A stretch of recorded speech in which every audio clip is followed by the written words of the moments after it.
जय हिंद। तो आइए हम लोग आज इकोनॉमिक में देखेंगे 7वां वीडियो, 7वां क्लास इकोनॉमिक। राजस्व घाटा क्या होता है?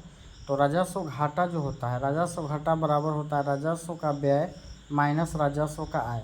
तो राजस्व से जितना खर्च होता है उससे राजस्व का जितना आय आया उसको हम घटा देंगे तो हमको राजस्व घाटा निकल जाएगा। अब आइए देखते हैं पूंजीगत घाटा क्या है। तो पूंजीगत व्यय से पूंजीगत आय को घटा देंगे तो पूंजीगत घाटा प्राप्त हो जाएगा। बजट घाटा क्या है? तो कुल व्यय से कुल आय को घटा देंगे तो बजट का मतलब कुल। अब राजकोषीय घाटा देखेंगे तो राजस्व व्यय माइनस राजस्व आय। राजस्व आय जो ऋण में शामिल नहीं करना है राजस्व आय को। नेक्स्ट राजकोषीय घाटा क्या है? दूसरे देश से जितना उधार लेना पड़ेगा वो राजकोषीय घाटा। प्राथमिक घाटा, राजकोषीय घाटा से हम ब्याज की राशि घटा देंगे। राजकोषीय नीति को तैयार कौन करता है? तो वित्त मंत्रालय तैयार करता है। अब आते हैं नीति। दो प्रकार के राजकोषीय नीति और मौद्रिक नीति होती है। मौद्रिक नीति आरबीआई तैयार करता है और राजकोषीय नीति वित्त मंत्रालय। इम्पोर्टेंट क्वेश्चन है, वित्त मंत्रालय 1 साल में 1 बार जारी करता है, आरबीआई 2 महीना में 1 बार और 1 साल में 6 बार जारी करता है। नेक्स्ट देखेंगे बजट की स्थिति।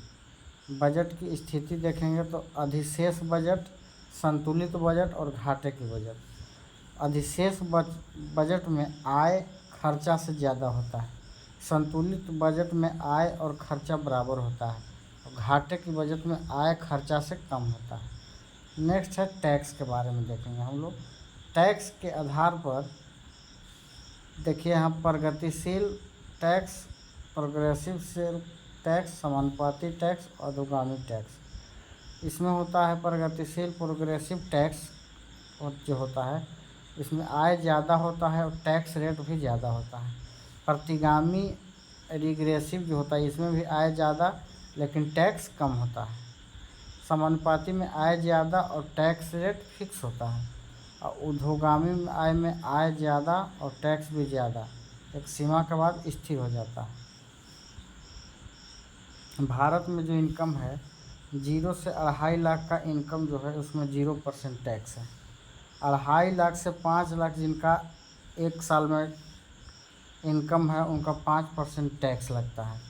5 से 7.5 लाख जिनका इनकम उसका 10% और 15 लाख से अधिक उनको 30%। 7.5 से 10 लाख के बीच उनका 15% टैक्स लगता है। 10 से 12.5 के बीच तो 20%, तो 12.5 से 15 लाख तो 25%। अब नेक्स्ट देखेंगे टैक्स। तो टैक्स होता है 2 प्रकार के। टैक्स 2 प्रकार की होती है, पहला डायरेक्ट टैक्स और दूसरा इनडायरेक्ट टैक्स। डायरेक्ट मतलब प्रत्यक्ष कर और इनडायरेक्ट अप्रत्यक्ष कर। डायरेक्ट कर जिस पर लगेगा वही देगा, डायरेक्ट कर वही होता है जिस पर लगेगा वही देगा। ये भी 2 प्रकार, ये भी 2 होते हैं, केंद्र में एक राज्य में। केंद्र में होता है आयकर, धन कर, उपहार कर और राज्य में होता है होटल, ढाबा, भू राजस्व, कृषि, व्यवसाय। केंद्र में निगम कर होता है, संपत्ति कर होता है मृत्यु के बाद दूसरे को अपना संपत्ति देने पर, और राज्य में पथ कर। अब आते हैं देखेंगे अप्रत्यक्ष इनडायरेक्ट टैक्स। ये भी केंद्र में और राज्य में होता है।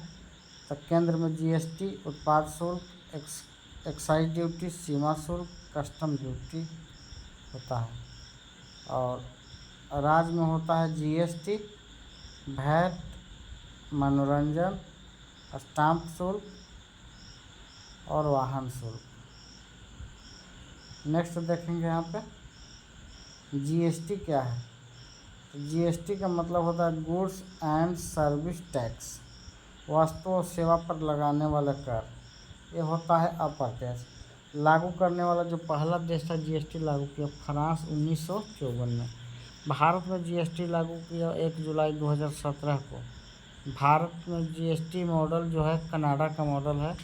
जीएसटी लागू करने में भारत का क्रम है 161वां। 160 राज्य पहले देश चालू कर दिए थे।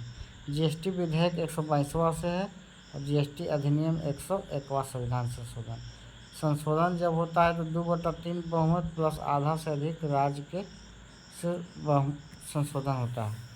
समिति जो होता है विजय केलकर प्रारूप तैयार असीम दास गुप्ता किए थे और जीएसटी अपनाने वाला पहला राज्य असम और दूसरा राज्य बिहार है।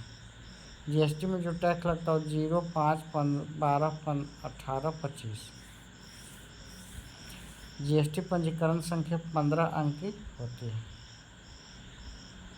तो नेक्स्ट हम लोग नेक्स्ट वीडियो में देखेंगे।